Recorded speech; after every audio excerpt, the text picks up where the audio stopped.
So today we have with us Nathan Beeler. He is the department head of Halifax Regional Arts Music West. He's in his 29th year of teaching. He's had an extensive career. He's taught band in school. He's conducted orchestras and wind ensembles. He's also the author of a book, Everything Matters 50 Essays on Music Education. And we're really happy to have him with us today, and I believe he's going to play a little mandolin later. But first, I wanted to ask, what led you to become a music teacher? It was solely by accident. I've always known in my life that music was going to be the thing that I did. I grew up in a family of musicians. I always wanted to make a career in music. I thought that that career was going to be in performance. So I chose the versatile instrument of the tuba. And when I was halfway through my undergrad degree, I thought, maybe I better have some options because the gigs for tuba players were hard to come by because there's only one of them in the orchestra. I took education and I found an amazing mentor who absolutely inspired me to want to teach. At the end of my undergraduate degree, I was going to teach for a year to save money to go do a master's degree, and that was 29 years ago. I fell in love with it almost immediately. It is the thing that I am supposed to be doing. You clearly are a lifelong learner. I know that you're in school currently, doing a PhD. Would you mind talking a little bit about what your current studies are and how that's impacting or informing your view on music education? So, first of all, yeah, thank you. A lifelong learner, I think, is everybody who's good at this job doesn't stop learning. This is the reality of what we do. A very prominent education philosopher named Dylan William has a saying that is nobody ever gets any good at teaching. You just continue to learn until you quit or die. um, because it's too complex. You're dealing with little humans and big humans, and it's a very big challenge. So if you ever stop learning, you should probably leave. Like it's too hard. Like there's too much to do. But yeah, so I'm very interested in First Nations music. I find it fascinating, and one of the objectives of our provincial curricula is to make First Nations a bigger part of how we tell stories to children, how we create the environment of our province and of our society to youth. And so music is a big part of that. So my research is going to be in, I guess, a kind of intertextuality, which is a great big word that basically means taking something and putting it in another space where it might not fit, and how that works. So if we take First Nations music and we use it to teach about First Nations people, how do we do that in a respectful and in a way that honors the music and the people and our own students?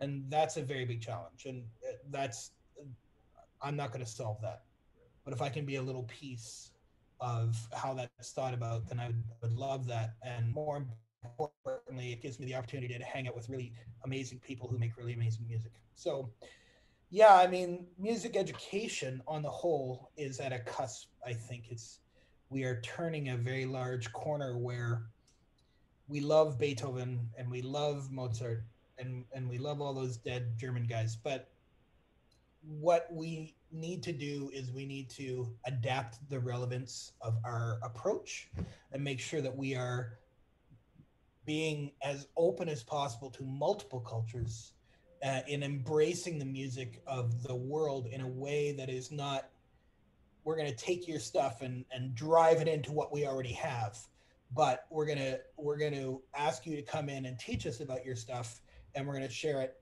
as a partnership with youth. And that's really, if we don't do that, music education is in trouble in my opinion. So we it's exciting. We're living in this awesome, exciting time to be music educators. It's so cool. Like I wish I was 20 years younger so I could do it all over again. Like it's really awesome. Follow up to that, is there any particular pieces of work or projects that you've done that helped you kind of move into that field of research? Yeah, absolutely. I mean, the orchestra did a Secret Path project that was based around Gord Downey's album that told the story of Cheney Wenjack and residential schools, and that album is resonating more and more.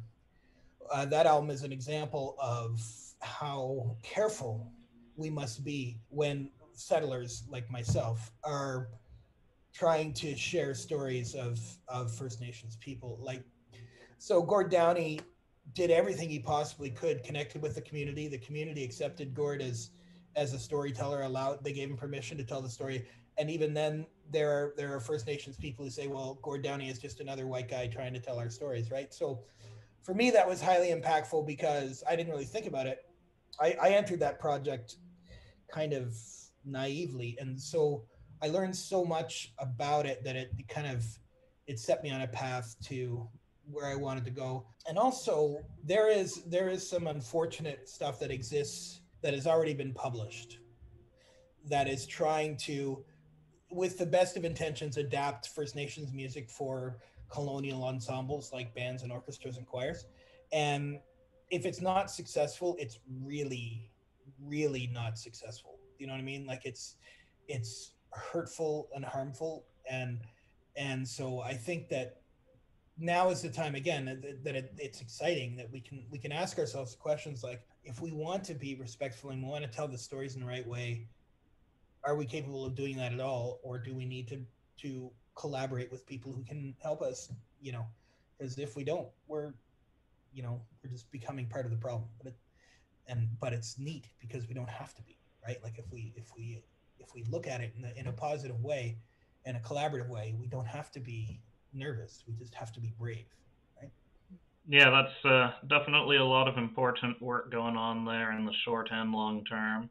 Uh, so, in the short term, of course, the biggest thing lately has been the pandemic and dealing with that. Like, you've been a department head for HRA, keeping all these programs going during the pandemic. How has that been? Well, we're very lucky in our program that is sponsored by Halifax Regional Municipality through their taxes, which is awesome. We're very lucky to have committed and dedicated people. So in terms of me trying to keep it together, or Paula, or any of our administrative staff, really what it is great teachers deciding to be great regardless of the circumstance. That's always the challenge in whatever we do. The pandemic has been hard because it has made us step back and look at the stuff that we do and try to figure out ways to do it differently. But on the other hand, I mean, that's good. Like in any other situation, right? In any other time and place, if you got everybody to take one step back and have a look at what they're doing with a critical eye, you would be the greatest leader in the world, right? So we have been led by this pandemic to be more self-reflective, and I think that that's awesome. But in terms of keeping it together, it's been really, like, my job has just been to make sure that everybody has the information.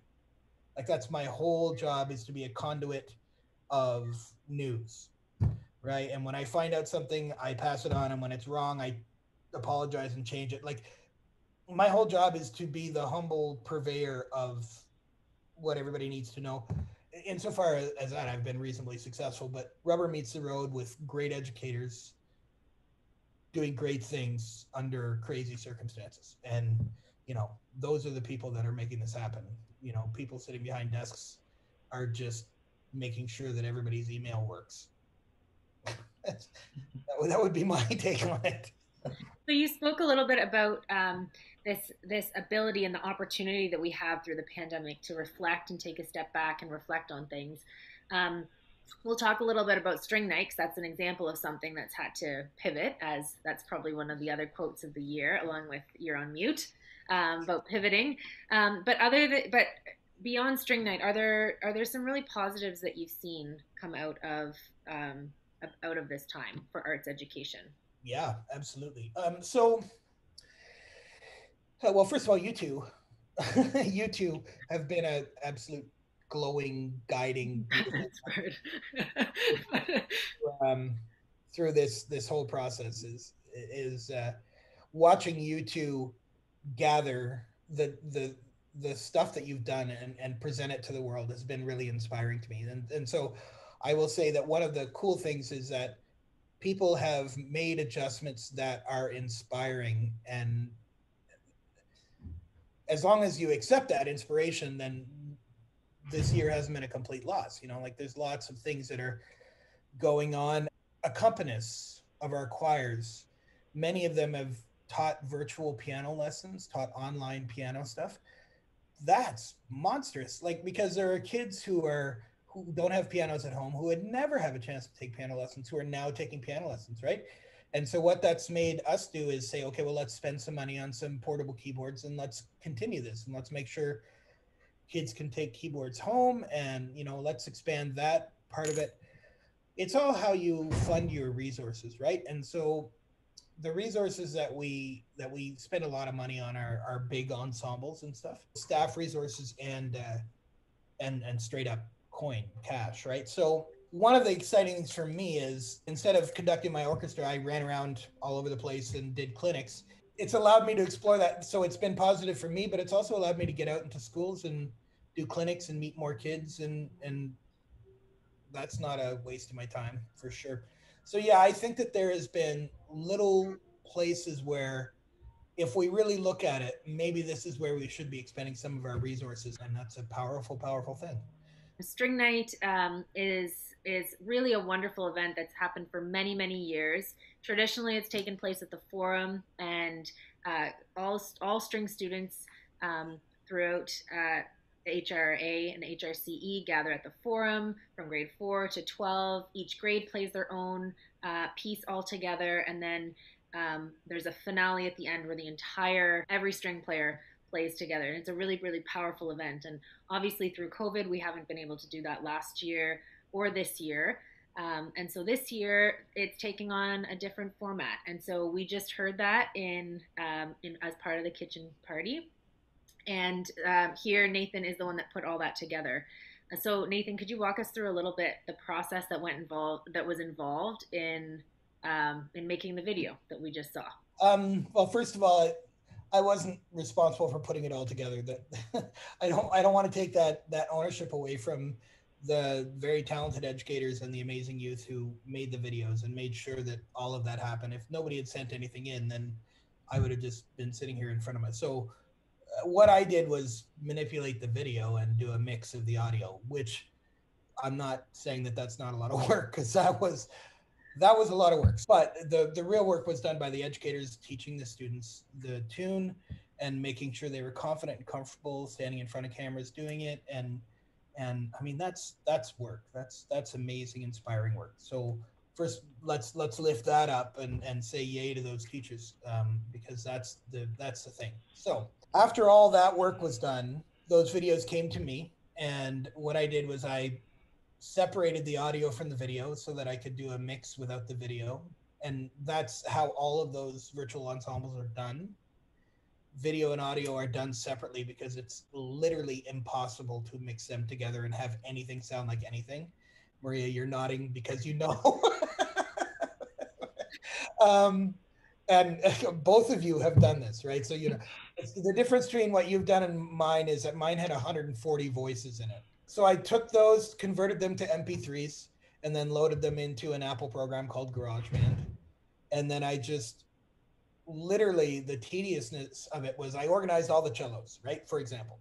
And then I would take a cello line and I would add another cello line and see if they matched. And if they did, then I would mute the first one, and then I would add another cello line and I would see if they matched. And if they did, then I would mute the next one, and so on, until I had all of the cellos sounding reasonably the same. And I would do the same for the violas and the basses and the violins and all of that. And so once I got that done, which is about 40% of the project, once I got that done and I had a track that sounded reasonably good, because there's going to be manipulation. You have to, it's just impossible unless, I mean, and I think even if the Chicago Symphony were doing this, there would still be some guy going, I'm just going to move this slightly forward.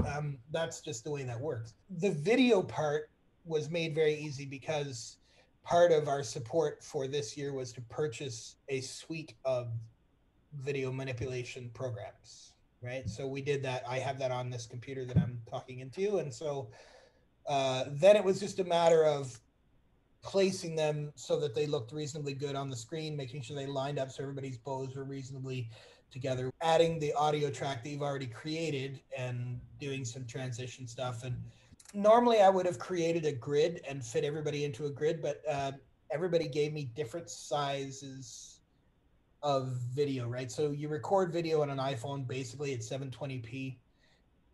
It doesn't really matter, but some people recorded it at 1100, some people recorded at 420, some people recorded a portrait, some people recorded landscape, and so it's just impossible to create a grid that all that fits into without people's faces going like and, like so that was a thing. So that's why it looks a little messy. The big thing was the teachers teaching the kids and the kids doing the playing.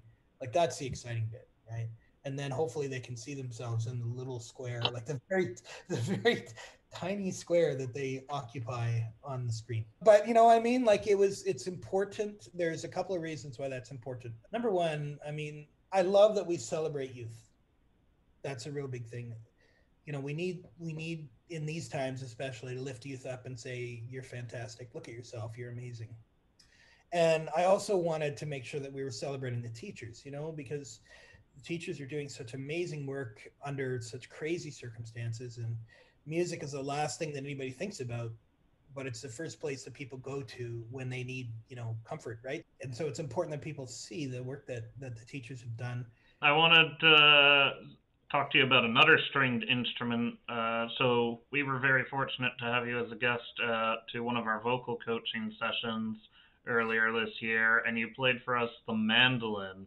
And just wondering if you could tell us a bit about how you got into mandolin, and then I think you're gonna hopefully play a bit of it for Oh us. yeah, so this is my mandolin. It's a beautiful thing. I love this thing so much. So I don't know. So mandolin is an 8-string instrument. It's exactly the same scale length as a violin. So from here to here, so from the bridge to the nut, is the same length as the violin. Now the mandolin's wider. This one is, anyways. So it just takes up more space. It's made much the same way as the violin is made. The top, the sound plate is carved with literally, like, this is not made by a machine. Like literally, this is a piece of wood that's this thick that they carve into this top. And the same the back, although the back is two pieces of wood. It's called book matched. It's made of all solid wood, so the top is spruce, and the back and sides are maple. And the way they finish it, you get this beautiful. It's called a flame maple, which is just gorgeous. It's very makes me happy just to look at it. Mandolin is an ancestor of an instrument called the lute, which is an ancestor of an instrument called the oud. So really, you can trace this instrument back to the Middle East. And the oud, in fact, is played with a plectrum. It looks different than our. You would call this a pick, I suppose, but the official name is a plectrum, which gives it. And I use a super thick one. Like this is a 2 millimeter pick, which is as heavy as they get, pretty much. And you can tell how much I play because I play very with bad techniques, but I plant my pinky finger here. So this little dot on the instrument is literally my finger wearing through the finish of the instrument. My dad was a bluegrass player when I was a kid. He still is a bluegrass player. And so he wanted all of us to play bluegrass instruments. And I tried the banjo and I didn't like it because it was too heavy and I was a big wimp. The mandolin's a lot lighter than the banjo. So I started playing this when I was about, I don't know, 14, 15, somewhere in that range. And then I stopped when I went to university, as bad as this sounds, because I was embarrassed. Like, because all the classical music snobs were like, "Oh, bluegrass is not real music," which now I know is ridiculous. So I stopped playing mandolin for a while, and then I started again because I got way more gigs on mandolin and guitar than I ever did playing the tuba. So, yeah, this mandolin has paid for a lot of gas, and it's taken me a lot of places from Ontario to Bermuda, and it's a beautiful thing. I love the mandolin too because when I hold it, it's like I'm embracing it, and like it's a connecting thing. Like in many cultures, instruments are perceived to have souls, and I totally understand that when I think about this instrument because it has a voice that's so beautiful, and I don't know how I could be producing that voice by myself. I think that there's some collaboration with the instrument itself. To play the mandolin is an interesting thing because there are so many different styles, right? So I started off playing bluegrass, and when you play bluegrass, you play very aggressively, right?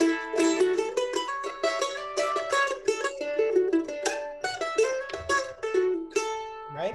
So very loud, and you play chords like this, and when you play chords like that, it's actually called chopping, right? So you're the snare drum in a bluegrass band. So it's 1, 2, 3, 4, right? Because bluegrass doesn't have drums, so you are the backbeat if you're the mandolin player, and it's loud, right? So like bluegrass mandolin players want loud mandolins, and that's why we play these mandolins with F holes. Because oval hole mandolins, you can get mandolins with a hole right here, like a guitar. They're not as loud. So goes the theory, anyways. I don't know. I've heard people play them loud, but for me, that was where it started, and you learn bluegrass instrumentals, right?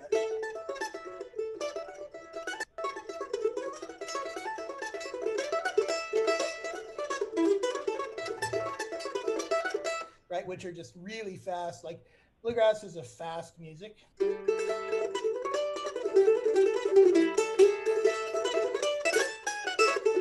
It's just you play it really fast and loud, and it's not doesn't have to necessarily be clean. It just has to be aggressive. The guy who invented bluegrass is this guy named Bill Monroe, and he was a mandolin player, and he played super aggressive, like just awesome, exciting playing, and he just ripped the strings right off it. It was really awesome.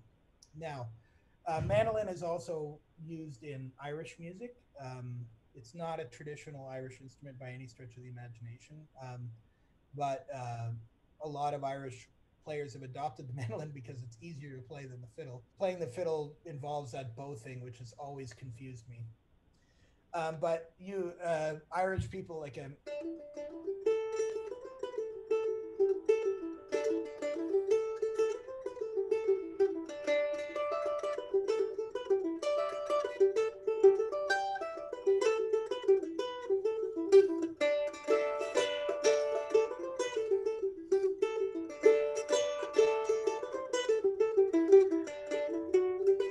right? So you can go to a session. You can fit in with any of the players who are hanging out around the table and playing tunes.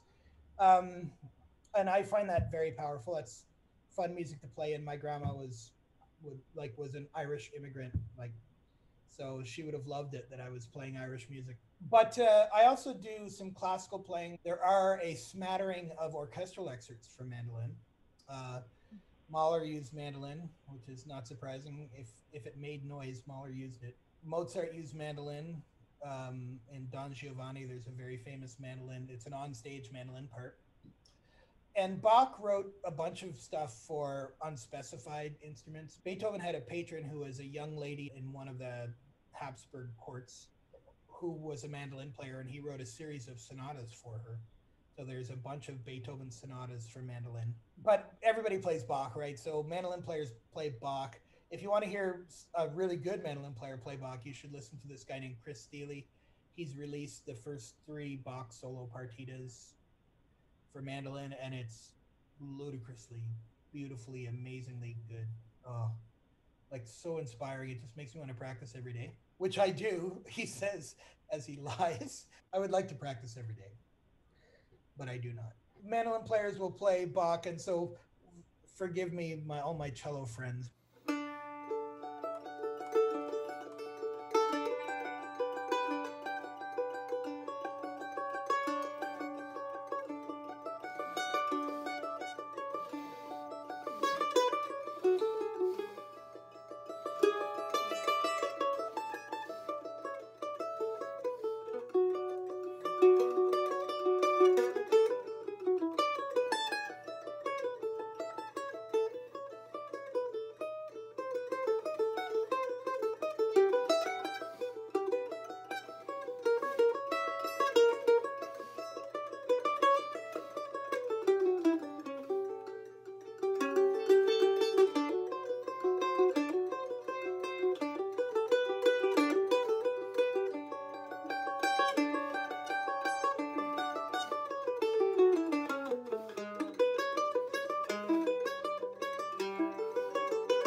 Anyways, something like that. But mandolin players play Bach all the time because it's beautiful, because it's Bach, and the instrument is so gorgeous, right?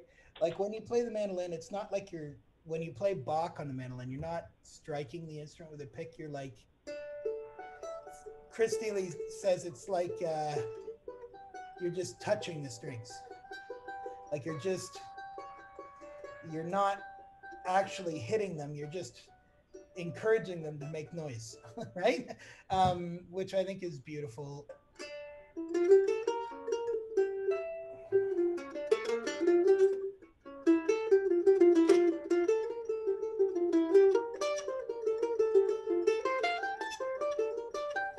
Right? Like as an educator, the thing that I feel so important is to continue making music, right? Like to sometimes music teachers, we get so busy that we stop doing the thing that makes us want to do the thing that we're doing, right? For me, the time that I get to spend just personally in the presence of this instrument is so powerful because it reminds me of what I'm trying to do with youth, and it reignites the passion of what I'm trying to do with youth. Music teaches a lot of soft skills. It teaches how to work as a team, and it teaches us how to all of that stuff that we use to sell music education, right? But really, at the heart of it, it is about being passionate about finding the voice of something that is not words. This instrument can speak a lot of languages that I can't, because I can only speak English, but the mandolin can speak music, and music is a lot easier to understand across cultures, right? There are instruments that exist in every culture that resemble the mandolin. I mean, the Tuvan people in Russia have a single string instrument that sounds like a mandolin. You know, the Japanese culture has a whole series of instruments that are string instruments that are played with plectrums that they relate. They speak to each other across the culture, and that's and every instrument's like that. No matter what instrument you play, like one of my favorite tuba players in Chicago, he plays all the big orchestral rep, but what he really likes to do is take beautiful folk songs and just play them on the tuba. He just they're so beautiful. It sounds like a bass, just some you know vocal guy like with a bass voice sitting under a tree singing pastoral songs. He just happens to be doing it on the tuba, and it's that level of communication that is very powerful. So that's that. Is there anything that we haven't asked that you feel like you want to share, or that's left unsaid, or that you would want young people to know? Well, first and foremost, I want them to know that their teachers have been driving themselves into the ground to offer what they've done this year. It has been so much work, and we acknowledge that it's hard for everybody. It's hard for youth. It's hard for their parents, but it has been no walk in the park for the teachers. They've had to learn technology. They've had to apply that technology in ways they never thought they'd have to. They have pivoted on the proverbial dime to facilitate music for the youth, and the youth need to know that. Like that is like so much respect for those educators who, I watch my wife build a studio in our house, deliver online programming, just absolutely amazingly, and then like in 2 days take that all down, move it back to her school. And like, much respect for the music educators who have been daily delivering this amazing product to the youth of HRM. I mean, the reality is it could very easily have been swept to the wayside, because in the grand scheme of things, sometimes we don't get noticed, but it's so important that we stayed the course. And those teachers who are on circuits, who are providing all of that stuff, I mean, they are just amazing people, and students should know that. Well, thank you so much for joining us today and sharing a bit about your career and your studies and the mandolin. And it was great having you. Well, and thank you too for the work that you've done all year. It's not gone unnoticed. I mean, this is good, heartfelt, passionate work, and it makes a difference. Thanks. Thank you. All right. Cheers, guys.